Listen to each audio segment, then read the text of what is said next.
du fond du fauteuil au milieu des livres, mais ça va pas durer. Il va y avoir pas mal d'inflexions et d'inconnus dans cet atelier. On est le combien? Je crois que ça va être vers le 13, non? Tout un été d'écriture, c'est ensemble, et l'idée étant de rassembler, rassembler, rassembler. On n'est pas limité, tout va bien pour les mises en ligne, ça s'étale bien. Donc, comment on peut construire chacun un élément qui nous importe, chacun avec son arborescence, les textes avec qui lui-même ou elle-même dialogue, et puis que l'ensemble constitue cette entité bien plus vaste. Et comment on peut faire quand aucun de nous ne peut en prendre possession exhaustivement. Et là, il y a une affinité profonde de ce qu'on va explorer dans un collectif d'écriture avec nos modes de lecture, d'information, de pratique du web. Je me laisse aller, je suis bien comme ça. C'est pas trop ce que je fais d'habitude, je suis plus tendu vers l'avant. Ce deuxième cycle, je rappelle le principe, dans ma tête il s'intitule flottement, c'est-à-dire la première fois on avait narrateur qui entrait, qui revenait, et tout s'ancrait autour, on se retournait, on développait, on approfondissait, on complétait cette sphère compacte. Et là, on lance comme un petit caillou, un petit ricochet, quelque chose qu'on installe, et puis à distance, on recompose un petit peu comme on a appris dans ce premier parcours. Faut pas que j'ai l'air de savoir ce que je veux dire trop.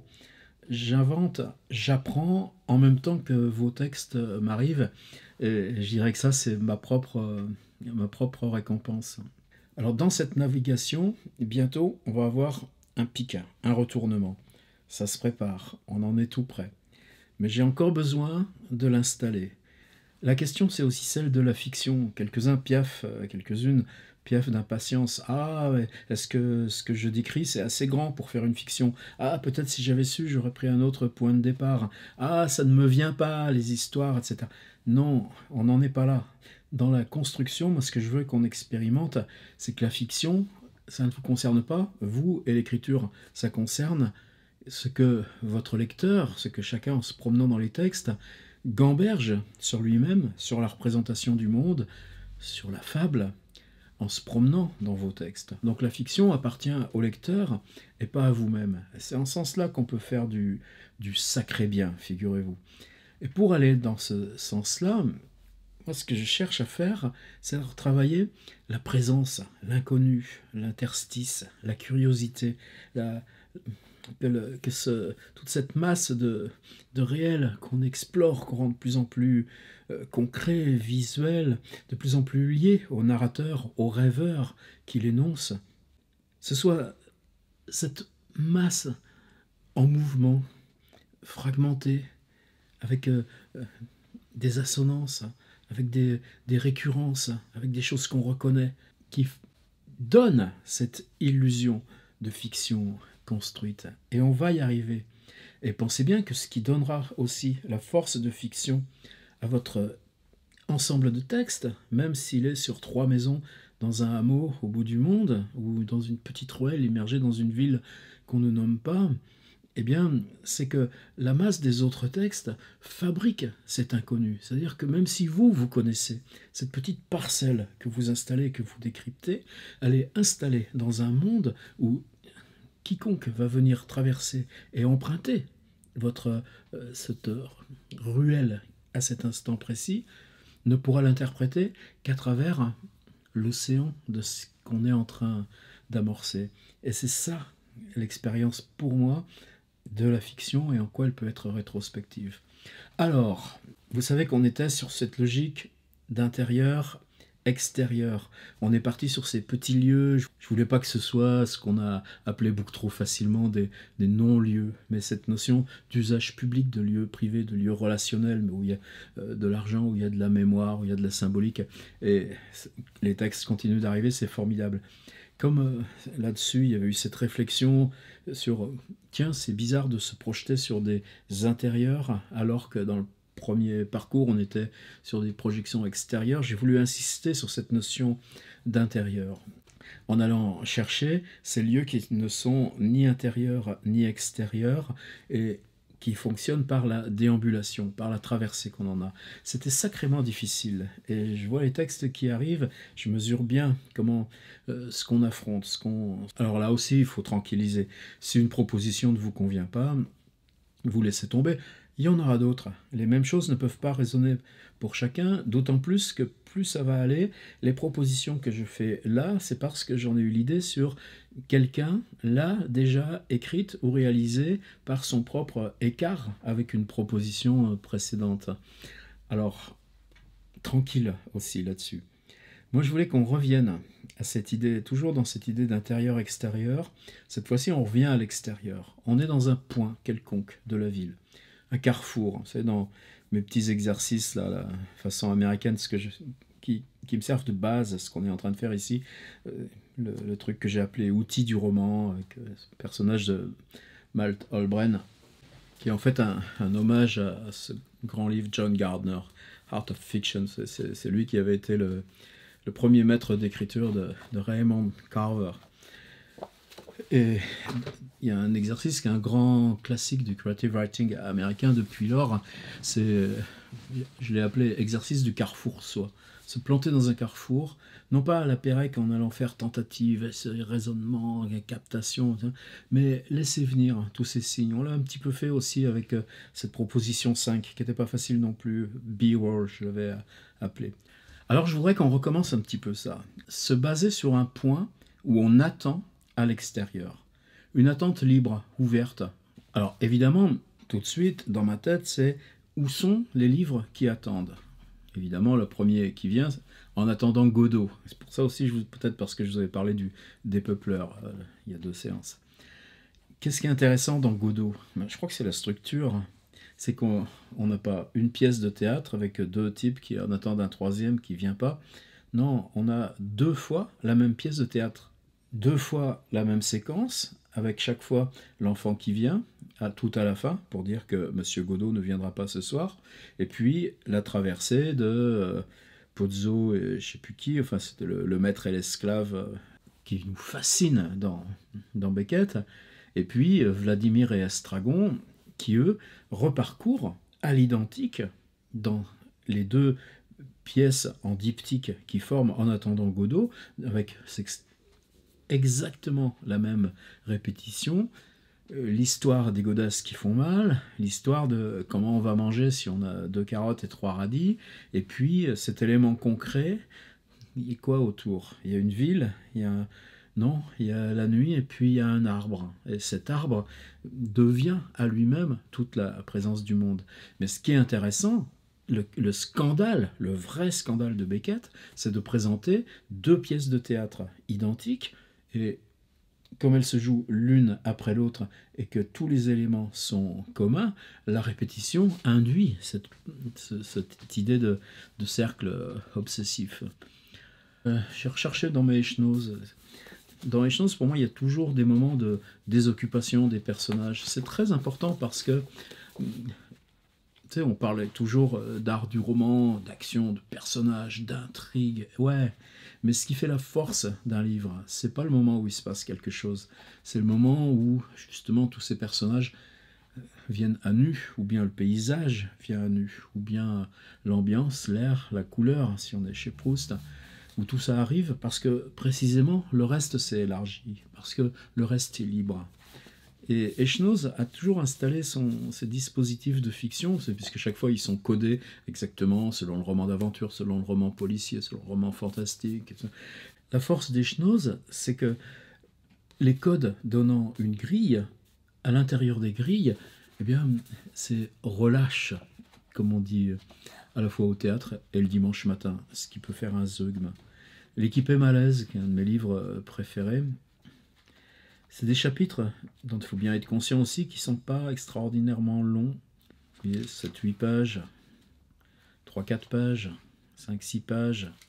Et donc, dans la composition d'un livre, c'est pour ça aussi que moi j'assume complètement de vous faire exercice après exercice. Alors des fois je râle un petit peu parce que Il y a parmi vous celles et ceux qui se contentent d'écrire 4 lignes, 5 lignes. C'est très bien si c'est Antoine Aimaz. Ça peut être formidablement dense, mais veillez quand même, pour vous, pour profiter de l'expérience. Essayez chaque fois d'aller au bout de votre idée. Souvent, je vois 5 lignes et je vois une petite harmonique, petit truc, me dire « Wow, ça aurait pu donner, ça aurait pu être amplifié, ça, j'aurais envie de l'écouter plus longtemps. » Alors pensez-y. Mais sur le fond, qu'est-ce qui fait qu'un gars comme Echnoz est un romancier qui aligne un récit linéaire de plus de 250 pages? C'est simplement l'architecture et la composition qu'il donne à des récits indépendants qui, eux, font 5 ou 6 lignes. Alors, dans mes petites fiches, n'hésitez pas à leur demander l'adresse si vous ne les retrouvez pas pour les abonnés. Il y a donc un extrait de L'Épopée malaise, c'est le chapitre 19. J'en ai juste enlevé un tout petit bout. Le thème, c'est quoi? Le personnage arrive au Havre, il va passer 15 jours dans la ville du Havre à attendre. Il n'a rien à faire. Juste, il est là, sur le bord du port, et comme c'est un personnage haut en couleur, mais qui se nourrit des choses qu'il trouve, qui tombent, des caisses de bananes éclatées, les boîtes de conserve et machin comme ça. Et Echnoz, évidemment, c'est un miracle. Et puis je suppose que lui-même, à sa façon habituelle, il y est allé au Havre. Ou alors peut-être il était invité au volcan ou un truc comme ça, et puis que le matin il s'est fait une grande balade sur le port, et puis il s'est mis dans un bistrot avec un verre de vin blanc, et puis voilà. Mais tout simplement, peut-être que dans l'équipée malaise, il savait qu'il fallait qu'il retourne au Havre, et qu'il s'est offert 2 jours d'hôtel, et puis qu'il l'a fait pour de vrai, l'expérience.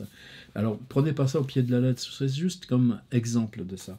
Un autre exemple qui est, pour moi, serait, si vous avez envie de le relire ou de le découvrir, c'est Zone de Jean Rollin. On le retrouve en folio facilement. Vous savez, le principe, c'est que Jean, qui habite à l'époque à Paris, 18e arrondissement, j'en sais rien, je crois, décide de faire le tour de Paris sans jamais refranchir le périph'. C'est-à-dire que pendant 4 mois, il va faire une circumnavigation complète, un peu comme London Orbital, mais lui, il fait ça dans toutes ces villes de banlieue. Les hôtels coûtent rien. Il fait ville après ville, tout autour de la grande ceinture de Paris. Le plus loin qu'il ira en diamètre, je crois, c'est Sarcelles. Mais il y a Courbevoie, il y a Aubervilliers. Et alors qu'il peut être à 4 stations de métro de chez lui, jamais il ne s'autorise à franchir cette toute petite distance, aller relever sa boîte aux lettres, son répondeur téléphonique, et prendre une douche ou renouveler ses affaires ou ses bouquins. Et qu'est-ce qu'il fait quand il est à Asnières-sur-Seine? Eh bien, il est là, dans un hôtel qui fait face à la gare, et il attend. Regardez Terminal Frigo, du même Jean Rollin. Il fait ça sur les ports, tous les ports français, de Dunkerque jusqu'à Menton. Prendre un hôtel genre Ibis ou ce qu'on trouve dans ces zones d'entrepôt. Et donc, Jean nous révèle, est-ce que c'est fiction? Ben oui, parce que c'est notre imaginaire du monde. Donc là, pour moi, ça suffirait déjà presque pour écrire. Je ne peux pas vous donner ni de contraintes, ni de forme. Là, vous voyez, c'est petite parcelle par petite parcelle. C'est le dispositif qui m'intéresse, c'est l'idée. L'idée, on est dans cette zone que vous explorez déjà. On est dans ce truc de flottement, c'est-à-dire qu'on lance notre petite caméra, notre petit outil à écrire. On pourrait le faire avec une vraie caméra. Parce que moi, j'ai ce petit outil depuis environ 1 an. C'est une caméra 360 pour la réalité virtuelle. Ce qui fait que quand elle filme la totalité de ce qui l'entoure. Imaginez que je la prenne, je vise là ce que je suis en train d'écrire, je la lance. Je ne le fais pas parce que ça va la bousiller. Mais ce point d'inclusion, de description, presque en vue sphérique, il est librement posé dans un endroit à l'écart. Mais ce point d'origine, c'est une origine décalée, c'est une origine que vous décidez de créer en avant, à l'écart de vous-même, dans un lieu libre de la ville. Donc effectivement, on va être à l'extérieur, à Carrefour ou n'importe, mais cet extérieur, on va le traiter comme une chambre close, la ville devenue chambre. Et c'est là où ça va marcher. On laisse venir, on laisse le flottement. N'hésitez pas, si ça fait un texte un peu plus long, allez jusqu'au bout d'où ça peut venir. Et dans l'équipée malaise de Echnoz, le type il reste 2 semaines. Je ne vous demande pas de laisser votre narrateur 2 semaines, mais laissez-lui du temps. Et il n'y a pas besoin de narrateur d'ailleurs, c'est juste ce qui se passe dans un endroit ouvert de la ville quand précisément il ne se passe rien. Quand précisément l'action c'est de ne pas en faire. Quand tout simplement on laisse le quotidien se fabriquer lui-même. Et avec tout ça, on approche du point de bascule. Laisser les choses venir, cette discussion qu'on avait sur le groupe Facebook, où je suis très heureux, c'est la première fois que ça marche, l'accompagnement, la discussion parallèle, les photos, les vidéos apportées, que le groupe Facebook serve à ça, sans aucune obligation que vous le rejoigniez d'ailleurs. Mais il y avait cette discussion cet après-midi sur l'expression « laisser venir ». Bien, on lance notre petit point d'énonciation dans un endroit qui vous concerne de ce réel que vous explorez, mais à distance de vous-même, et on laisse faire l'attente. Il n'y a pas besoin de figurer quelqu'un ou quelqu'une qui attend. Servez-vous de vos propres attentes, ça oui, vous avez le droit. Mais si précisément, il n'y a rien qui ne dérange l'ordre du réel, qu'est-ce qui se passe à 360 degrés, en vue sphérique, qui rassemble tous ces petits signes, tous ces micro-durées, toutes ces apparitions, surgissements. Utilisez le son, utilisez tout ce que vous voulez. Et on aura fait une grande avancée avec cette proposition-là.